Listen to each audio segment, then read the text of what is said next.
Time to pull up a chair. We've got another great story for you today in the rLounge. Here's a tip. Planning your wedding on the anniversary of a major family disaster might not be the best way to get people in a celebratory mood. Today in the rLounge, Happy Death Day.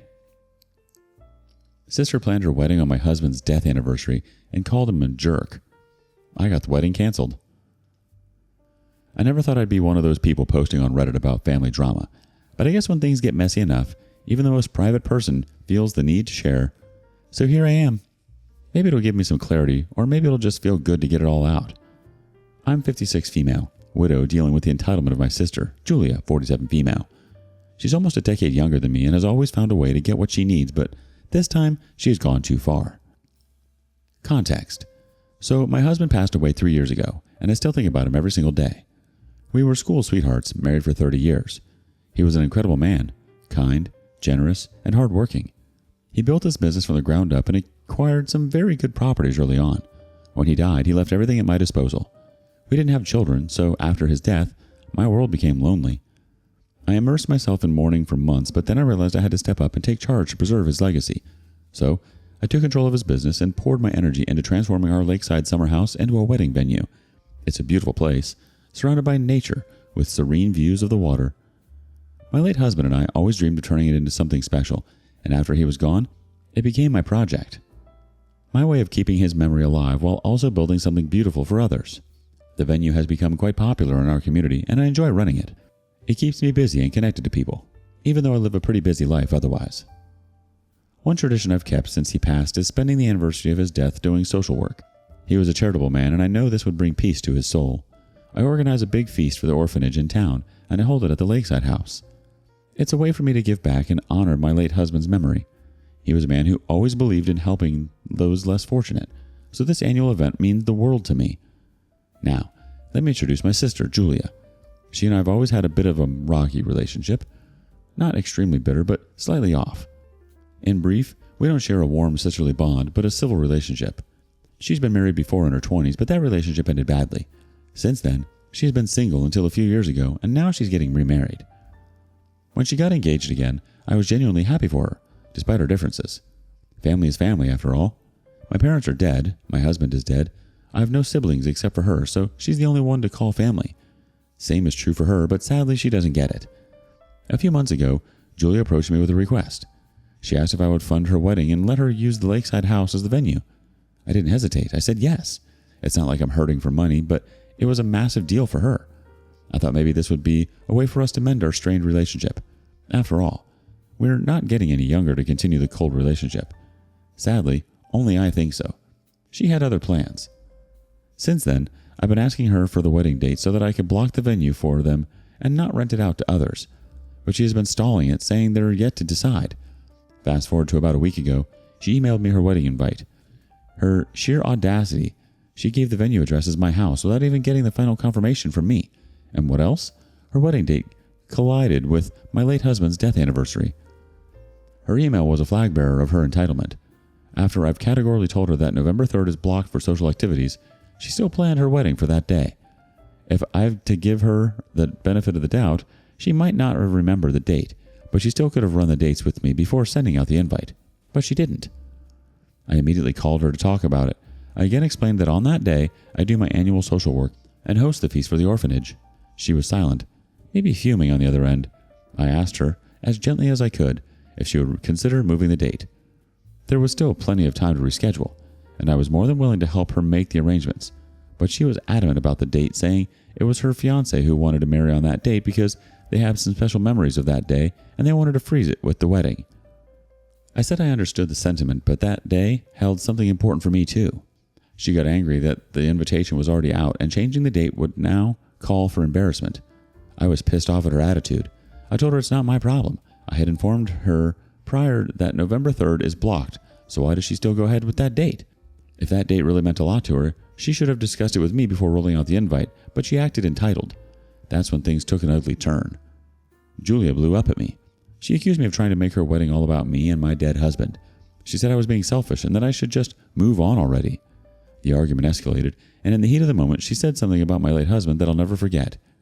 "He was useless anyway. He's been dead for 3 years. Why are you still stuck on that jerk?" I was speechless. I couldn't believe what I was hearing. In that moment, something inside me snapped and I screamed at her to take her words back. She said she didn't say anything wrong. I told her there was no way I was going to let her use the house anymore. I wasn't going to fund her wedding either. If she wanted to insult my late husband, she could find another way to pay for and host her wedding. She screamed at me, calling me every name under the sun before hanging up. After that explosive argument, Julia and I didn't speak for a few days. Then, out of the blue, she reached out to me, asking for the confirmation email for the house reservation. She acted like nothing had happened, as if we hadn't just had the worst fight of our lives. I refused. I told her again that I wouldn't allow her to use the house even if she apologized, and that's when she realized she had messed up big time. She immediately called me, apologizing, and said, I quote, "I said that only to encourage you to move on. It's been 3 years since he died and you're still brooding over him. You're still young and he's long gone. You need to go out and give another chance to relationships. I used harsh words only to stir you to think about yourself. For God's sake, I'm your sister. I've nothing but goodwill for you." I listened to her quietly, but I couldn't shake the feeling that there was something more to her actions. Julia had always been a bit manipulative, but this felt different. I didn't reply anything and hung up the call, saying my head was hurting and I needed to rest. A few days later, I got a call from Aunt, Mom's sister. Julia is friends with her daughter and visits her often. Aunt is in her early 70s and lives with her daughter. Julia visited them the other day and was gossiping with her daughter. Aunt overheard Julia saying that she had deliberately chosen my husband's death anniversary for her wedding. She wanted to hurt me. She wanted me to feel lonely, miserable, and reminded of my empty life. Apparently, she was jealous of my husband's wealth and my love life. I had a stable marriage and led a lavish lifestyle all my life, while she struggled financially and also in her relationships. She also said that she wanted to lure my husband into her pants, but never got the opportunity to do so. She thought that hosting her wedding at my house on that day would make me feel miserable about my lonely life. Aunt told me not to let out my house to her because she has evil intentions. Hearing these made me sick to the guts. Until then, I was adamant about not letting her conduct her wedding at my house, but now I wanted to do something more terrible. Something that she would remember all her life. I already have some plans in mind, but I also want to seek some advice on if taking revenge on her is even worth it. Right now, I'm fuming, so I can't think straight. It sounds like you've really been through the ringer with your sister, OP, and I can't imagine how hurtful her actions must feel, especially after all you've done for her. I mean, deliberately choosing your late husband's death anniversary for her wedding? That's beyond selfish. It's cruel. The fact that she not only disregarded your feelings but also insulted your late husband is incredibly toxic. Standing firm on your decision is not to let her use the venue or fund her wedding is completely justified. You've already created something beautiful in memory of your husband, and you don't owe her anything. Especially not after the way she's treated you. Update 1. Thanks for the bittersweet comments. I appreciate all of them, and sorry I cannot reveal the location of my lakeside house. I know sharing it here might boost my business, but sorry, I want to keep my identity anonymous. Coming to the updates. So, yeah, I was devastated. The fact that my own sister would go to such lengths to be so cruel to me was almost too much to bear. But after the initial tear shedding, anger took over. A cold, simmering anger that settled deep in my bones. She wanted to play games? Fine, I'd play too, but I was going to play to win. In my first post, I said I'd had plans, but didn't reveal it because I don't believe in revealing my cards until the ultimate showdown. So here's what I did. I called her and told her I had reconsidered, and now I'm willing to let her have the wedding at my house on the November 3rd. She thanked me and said I'd overreacted when her intention was only my good. I said sure. She asked me for the money. I said there's some internal audit going on right now, so I cannot write a check to her, but I promised to pay it after the wedding. I played my part perfectly, even offering to help with the preparations, but she said she and her fiancé can manage. She had no idea what was coming. The week leading up to the wedding was crazy. Julia and her fiancé were busy finalizing details, and I pretended to be the dutiful sister, offering advice and support when needed. But behind the scenes, I was planning my own little surprise. I felt evil doing that, but it was necessary. The big day finally arrived. Julia's guests were set to start arriving at the house around 11 a.m. Little did they know, they weren't going to be getting anywhere near the property. That morning, I called in extra security for the venue. The house has 3 entrances. I had guards stationed at every entrance, with strict instructions not to let anyone in. I locked the gates myself and made sure the house was completely off limits. It was only 7 in the morning when the wedding planner arrived with the florist and decorator, only to be met with locked doors and a small army of security guards blocking their way. My phone started blowing up almost immediately. Julia was freaking out, screaming into the phone that I was ruining her wedding, that I was a monster, that she was going to sue me, disown me, everything you can imagine. I didn't say a word. I calmly hung up and blocked her number. I stood in the attic of the house to watch the chaos unfold. The house was far from the city, so it took a while for Julia and her fiancé to arrive. They tried to gate crash, but they were met with security chasing them with batons. Soon their family also arrived. They were confused and frustrated. Some of them tried to reason with the security guards, but no one was getting past that gate. Eventually, they all realized the wedding wasn't happening at the lakeside house. Julia was humiliated. She and her fiancé ended up having a rushed civil ceremony at the town hall the next day, only with his family and 2 of Julia's friends. The grand wedding she had envisioned was completely ruined. But I wasn't done yet. After the wedding fiasco, I reached out to Julia's new husband. I emailed him the details of why I did what I did. I wrote in detail about everything. The fight, how she had insulted my late husband, how she had deliberately planned the wedding on his death anniversary just to hurt me. I didn't hold back. I wanted him to know exactly the kind of person he had married. I didn't get any reply from him. I know he might not have believed me. After all, he's newly married to his love, Julia, but I'm sure she would soon show her true colors to him, and then my email would add up to the story. I'm not sure how long they'll last, but I wouldn't be surprised if this marriage ends the same way her first one did, in disaster. As for me, I have no regrets. Julia tried to hurt me in the cruelest way possible, and she got what was coming to her. Maybe some people will say I took things too far, but when it comes to family, there are lines you just don't cross. She crossed that line when she insulted my dead husband. She thought she could break me, but all she did was strengthen my resolve. I'm at peace with my decision. As far as my social work is concerned, I took the kids to Dollywood. It was fun. They loved the change. I sort of realized that conducting the same old feast year after year at the same place doesn't give new experiences to the kids. So from now on, I'm planning to organize different sorts of activities for the kids every year and not the plain feast at the house. You didn't just get revenge, you made a statement. It sounds like you're at peace with your decision. I'd say that's a win. Update 2. Hello all, sorry for not posting enough. There was nothing to update until now. It's been a few months since the wedding debacle, and to say things have been interesting would be an understatement. I never respected the fallout from that day to last as long as it has, but Julia's life has taken a turn, and I can't say I'm surprised. After the fallout, Julia became non-existent for me. I've been leading a happy and content life with my business and social work. Let me begin from where I left. Julia had invited some of her distant relatives to the wedding, and they had mixed opinions about my actions. I don't care what they think about me, but some of them reached out and applauded me for standing up for myself. From what I heard from them, it didn't take long for the cracks in their marriage to start showing. They've been fighting non-stop ever since. After the town hall wedding, Julia and her new husband, let's call him Greg, are mocked by their friends. Soon enough, Julia also showed her true colors, and he realized Julia wasn't quite the person he thought she was. Greg wanted to get to the root of the issues. My mail with the details worked in my favor. He reached out to me, asking for a meeting. I agreed. We met, and he first apologized for not responding to me then.